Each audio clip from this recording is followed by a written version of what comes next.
Geek coming to visit us again because you've got so many interesting stories. He is Randy J, who has recently researched and nominated for 4 properties that have been successfully added onto the National Register of Historic Places. He's the author of 4 books. His most recent is Florida Prohibition, Corruption, Defiance, and Tragedy.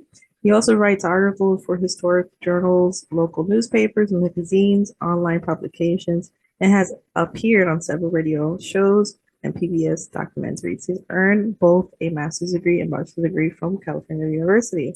Jay, welcome back, Randy J. Hello. So today's topic, which I'm super excited about, is the Blue Eye Six and the hauntings at Lebanon Farmers Market, which is really close to where I live at. Who were the Blue Eye Six and why are they so famous? Yeah, the Blue-Eyed Six is probably the keynote piece of folklore in the Lebanon County area. And they were a group of, well, they started out a group of 4 men. Their name was Brandt, Hummel, Wise, and Zechman. And they lived in the Indiantown Gap area, which at that time was a very, very rural and poor area. So what they did was they came up with this scheme, because back in the late 1800s, you could actually insure somebody with very, very little regulations. So they come up with this scheme to insure this poor older hermit man. His name was Joe Raber. And then the idea was, once they had his life insurance policy out there, they were going to wind up killing him to collect all the benefits, you know. So they wound up hiring a couple of guys, neighbors of theirs that they knew, a man named Drews and a man named Stichler. And they wound up perpetrating this murder. And this became not just a local phenomenon, it became a national and international news event. And believe it or not, Sir Arthur Conan Doyle, the author of the Sherlock Holmes mysteries, actually wrote one of his stories about the Sherlock Holmes mystery, and it was called The Red-Headed League. And the Red-Headed League was a story that was based on the premise of the Blue-Eyed Six. So it actually even became part of folklore around the world, and even a Sherlock Holmes mystery was developed from it. Wow, that's so cool because Sherlock Holmes is one of my favorite stories too. So that's fascinating that's connected to that. That's cool. I didn't know that. Yeah, the funniest thing is Sir Arthur Conan Doyle considered the Red-Headed League his second most famous, and I think he wrote like 56 or 57 Sherlock Holmes stories. But his second most favorite actually was the Red-Headed League. So, which you definitely got the inspiration from the Blue-Eyed Six in Lebanon, Pennsylvania. Oh, it's so cool. All right, awesome. The second question is, why did the trial of the Blue Eye Six, which was held in Lebanon, catch the attention of the nation and even reach the international press? Yeah, that's very interesting. Well, first of all, it was one of the first times in American history where 6 people were tried at the same time for a murder. And second of all, it was actually the first time in the history of the United States court and judicial system that a hire for murder type thing happened with insurance regulations. So this caught the attention of the nation and even different countries in the Western world that had similar insurance requirements, you know. And the trial lasted 6 days. It was a gigantic event. There was people there from all over the country. And actually, a Philadelphia journalist came up with the idea to call these people the Blue-Eyed Six, because physically they all had blue eyes. But prior to the trial, nobody ever thought of that nickname before.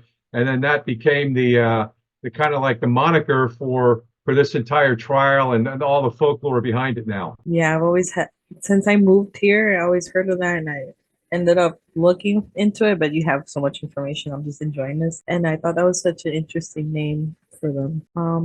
The third question, what was the verdict of the famous Blue-Eyed Six trial? Yeah, it's kind of interesting.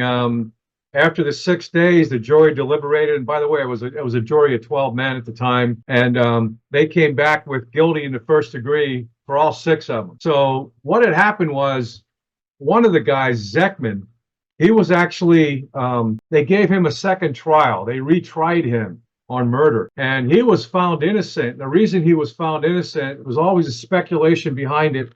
Why? But I guess what they figured, the jury figured that even though he was part of the initial planned to put an insurance policy out there, he did not physically participate in hiring the murderers that actually killed this guy, Joe Raber. So they actually found him innocent. And 1 or 2 days after he was found innocent, they went out behind where the Lebanon Farmers Market is today. The parking lot behind there was a field, and they built the gallows out there. And they wound up hanging the two people that actually perpetrated the murder, that actually physically committed the murder, Drews and Stichler. They hung them together on the same time at the same day. And then the following year, 1880, they wound up hanging Brandt, Hummel, and Wise right there as well in that lot. And that's part of the reason why there's some, speculation and stories about ghosts and hauntings in that general area, because these 5 men were hung right there all together. They're the perpetrators of the Blue-Eyed Six.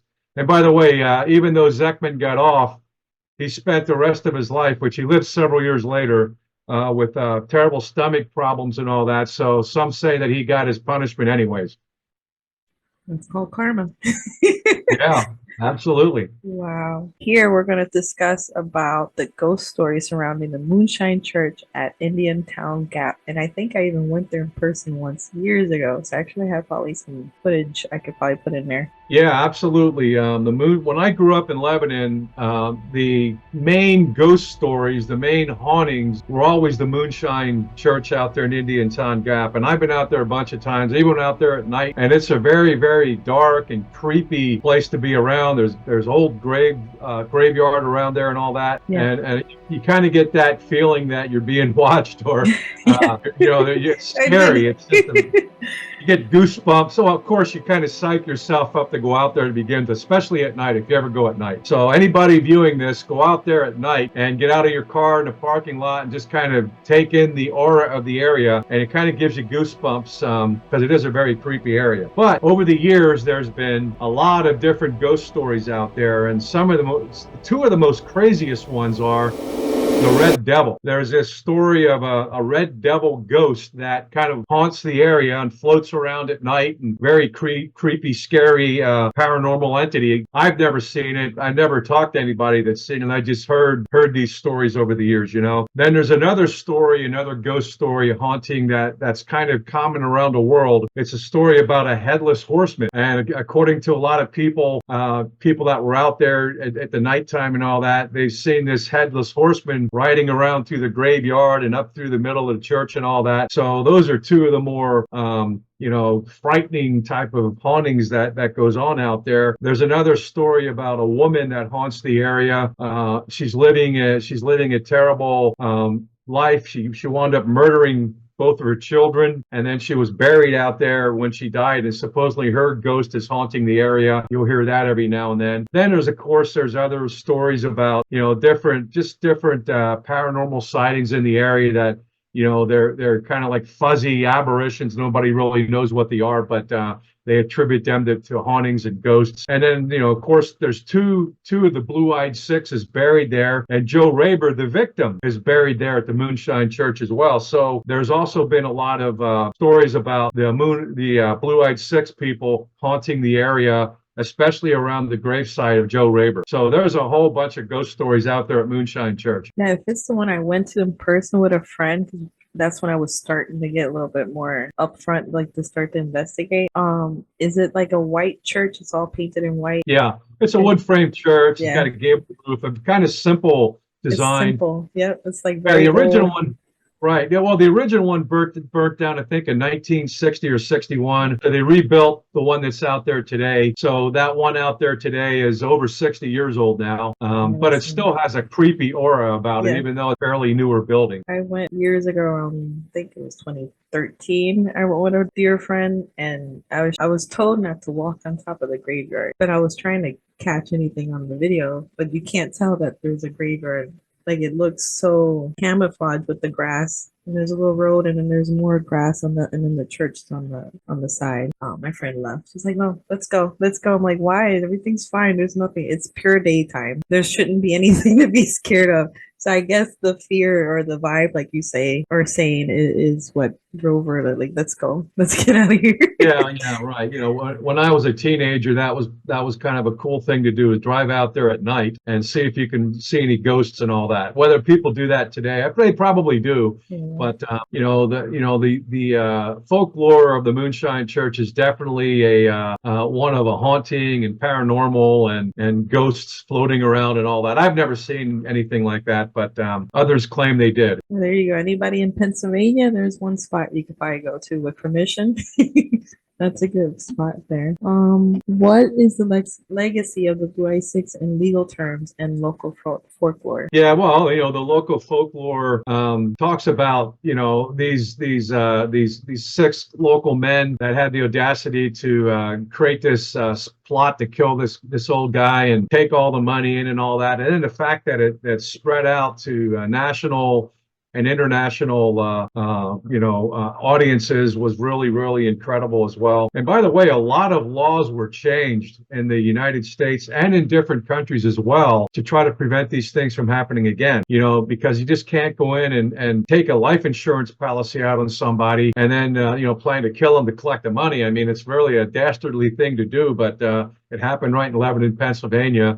And it became a kind of like a precursor to a lot of things that would change laws all around the country. A very interesting thing that happened locally here. I did get the book. I have the book. I haven't read through it, and I can't remember how much it was, but was it like to us, it would be a small amount that they took the insurance out of. Well, it was about $8,000 in 1878. That would equate to probably a couple $100,000 today, which was a huge amount of money for four very, very poor, poverty-stricken people. They would have split that money four ways, and then they would have had to pay off the two guys that killed them as well. So they still would have come up with a lot of money. They probably would have been considered independently wealthy in the late 1870s, that kind of money in their pockets. That's interesting how they were the first ones to think of that. Hey, let's just kill this person, take the insurance out first. It's crazy how they were the first ones to think about that. Yeah, well, they were paying the premiums and they really couldn't afford the premiums either. After only a couple of months, they realized that, they were dirt poor to begin with. They couldn't pay the premiums. And that was another thing that prompted them to hire these two guys to kill them. Yeah. Okay. So they were stuck. They put themselves in the ditch, no pun intended. And right. And back in them, yeah. So if they would have stopped paying the premiums, then that would have voided out the policy. So they had to kind of act quick to try to get this money. And they found these two guys to commit the murder. And by the way, part of the problem was on their end of it was they told everybody locally up there at the Indiantown Gap area knew that they were probably going to kill Joe Raber. They really did. It was public knowledge in the area, but everybody was afraid to talk for a long time for fear they'd kill them as well. So finally, they did muster up a couple of witnesses and so forth. They had, I think, over 30 witnesses show up for the trial, and it was, basically it came out in the wash that this was public knowledge. These guys were caught almost red-handedly in this murder plot, and that's one of the reasons why they were found guilty. Okay, such a word. Discuss the reported hauntings at the Lebanon Farmers Market and how some of them include the Blue Eye Six. Yeah, the Lebanon Farmers Market has been talked about being haunted for quite a while, and there's actually been a couple of paranormal activists and investigators, and and your some of your kooks as well showing up to try to find ghosts and how shake things loose. I'm like one of those cooks. But well, let's face it. I mean, there are some kooks out there in the paranormal world. So, anyways, but some legitimate paranormal activists came in there, I think, from Reading and from Lancaster that I know of, anyways. And over the years, they do consider it to be very, very active, very paranormally active in there. And some of the things that they people saw recently and what they indicate that they have evidence of is quite a few female ghosts in the building, and mostly the ghosts that are sighted are either in the basement or up in a third floor area for some reason. And most of these females they attribute to the fact that building was a sewing company at one time. So obviously a lot of females were working in that building over the years, and they figure that, oh, these women are coming back now in death and in the afterlife, and they're coming back and they're rejoining their friends and their colleagues there in the building, which today is the Lebanon's Farmers Market. Some other sightings that have been fairly frequently talked about are men dressed in 1920s clothing, and they suspect that they're there from the Prohibition era, because during Prohibition, up in the third floor, there was a speakeasy, an illegal liquor selling club, bar, saloon, whatever you want to call it. And a lot of people used to gather up there in the 1920s into the 1930s during Prohibition. So some of these ghosts are reported to be haunting the area from that era. And then, of course, there's been sightings of the Blue-Eyed Six in there. Again, we said earlier that 5 of the 6 Blue-Eyed Six men were hung right behind that building. So, obviously they think that maybe their ghosts were released and they're haunting that building today. Funny thing is now, Zechman was not hung. He lived through the trial. He was found innocent. So only 5 of them wound up dying. But yet you hear ghost stories about all 6 of them being sighted there, which again is probably a stretch of somebody's imagination. That's fascinating. I wonder, like, if sightings have been like just normal customers, because I've been there myself years since I moved here, and I only been drawn to it because I thought it was so nice that there's a lot of little markets in there and it's a lot of good stuff to eat. And I always been drawn to it, but I thought it was just because of the food. Yeah. And I never really thought of it as a haunted place or anything paranormal in it. It is a little scary when I go upstairs. Because I went out at work to eat lunch once, and I'm not gonna say any names. My boss went right up. I'm like, "You're not scared at all." I'm like, "No, let's go up there." I'm like, "I don't want to go up there." For some reason, I didn't want to go to the third last floor. I didn't want to. And there's a nice restaurant up there. Yeah, there's I was there a couple months ago. There's kind of like a brewery up there now too. They brew their own beer up there. It's a fairly nice restaurant. But what you need to do is start at the basement. Take the elevator down to the basement and walk around the basement a little bit. Now I that's didn't know where there was a basement. yeah, that's where the bathrooms are at. Some of the bathrooms are down there and so forth. But that's where a lot of the ghost stories originate from. And then you go to the second floor. The second floor has a couple of restaurants there as well. And then you go up into the third floor, and that's where the brewery is today, and that's where the speakeasy was. So you can kind of take a tour through the levels of the building, and it is a little bit scary. But on the first floor is where all of the general farmers market is today, and there's always a lot of people scampering around in there. So that's not scary at all. But yeah, kind of like as you go up. If you're thinking about ghosts and paranormal, and you go into a building that's suspected to be haunted, right off the bat, you're going to be a little bit more careful and cautious and vigilant about what's going on around you, right? That's the thing that's weird. I didn't know it was haunted or anything or paranormal. I just didn't never like to go up there. This is like new to me that place is actually might be. Well, you got to go back and start at the basement, work your way up to the first, second, and third floor, and kind of get a feel for the whole architecture of the building.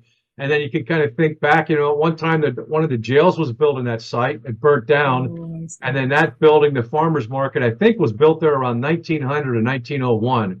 That building was built, 20, 25 years after the Blue-Eyed Six incident. So, but it was built on the site of a former prison. And like I said, it was built right next to where all these guys were hung. So if there's ghosts in there, I'd sure have to see them to believe them. but a lot of people have seen ghosts in there from what they say anyways. I get the vibe. Because that last time I went, I think it was a couple months ago, I went up there. Now I get why I didn't want to go up there. It was nobody up there too, the third floor. It looked like the restaurant was closed. So my boss wanted to go up to eat. And I'm like, I think there's no one here. And plus, let's get out because it's spooky me for some reason. I would like to go, but I'm a person that likes to ask permission for the places. I don't like just to go in there to investigate. So if they do give me permission, I'd be more than happy to go. Even if you would want to go and we both can like check and see if it really is haunted or if it's people's stories are getting to their head and then, like they think. Yeah. Yeah, like I say, there was a couple of legitimate paranormal investigations that in that building, and they did absolutely say that there's a lot of vibes in there, and a lot of so-called evidence that there are some paranormal abnormalities in there. Let's put it that way. Okay. I believe it. In the vibe part, I believe it because I didn't want to go to that third floor. You um, need to ask them if you can camp out in the basement overnight by oh my yourself. god, I hate basements. I love the paranormal, but I hate basements, and that's part of being an investigator. Sometimes you have to go to the basement, and I don't know, it gets me like a weird sick stomach kind of thing. But I'm such a chicken for that part. Basements are scary, but I'm down for it. Even if I'm scared, I'll do it. Well, do you have anything else to add to this? I do have a book on it. I should read on it again a little bit more. Yeah, this is the church because I'm looking at the pictures now. And for those Yeah, that are I, watching, oh, that's the book. I have it. I'm gonna show you. I'm such a little kid. Hold on. yeah, I'm holding up the book here. I actually actually, my grandmother bought me this book in 1974 when it first came out. This is The Blue-Eyed Six, and it was written by Edna J. Carmaine. And I look here on the inside of the cover, the original price tag is still on the book. $6.69 was paid for this back in 1974 at Boscov's in Lebanon. But Wow. this is the premier book that you want to get. She did a lot of research on this. It's a lot of good information in there. It's called The Blue-Eyed Six. It's out of print now, but you can still find it on Abe Books and some places like that on the used book market out there. Well, let me see if it's the one because I went. I think this might be the one. I went to the historical society. I'm such a nerd, so I'm like, oh, there's a thing here. So I went in and I talked to some people there, and I talked to the person that in charge of the society. And I was hearing whispers of the Blue Eye Six, and I'm like, I have to know more about this. And I got the book, and I never got. I'm too lazy to read. I never got to read it, so I think we have the same one, but this is like Yeah, the. that's the same book, but yours came out later. The one I have is the original Yeah, cover. And that like I one's cooler. said, I've had this book since 1974, so I've been interested in the Blue-Eyed Six for the better part of my entire life. Now, there's also another. I'll show you a little pamphlet that came out back in 1979, and it's called the Blue-Eyed Six. And you can purchase this at the Lebanon County Historical Society. That's where I Okay. got my copy. And it's called an historical narrative by a guy named Gary Ludwig.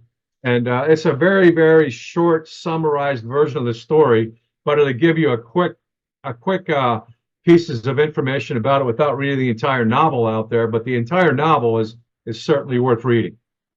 Well, I'm so happy you came again to the channel. I hope it repeats and we keep talking about more of these stories because there's a lot of, I bet you, a lot of creepy, weird paranormal stories in Pennsylvania. So Absolutely, a lot of stuff we can get together with later. I know a bunch of other stories as well. awesome. I'm looking forward to it. So, Brandy, thank you again for coming on the channel. Do you have anything upcoming that you would like to promote or anything that you would like to say? Well, my new book's coming out on February 5th. That'll be available on Amazon. That's called Florida Prohibition, and really interesting period of history. Now, this particular book is more about the Florida side of what happened in that particular state, but there is a lot of other national and regional information in there as well. All righty. Well, thanks again. Appreciate it. Thank you. Thank you, Randy. Thank you, everybody, for watching. Thank you, Randy. Thank you, everyone. Take care. Have a good day.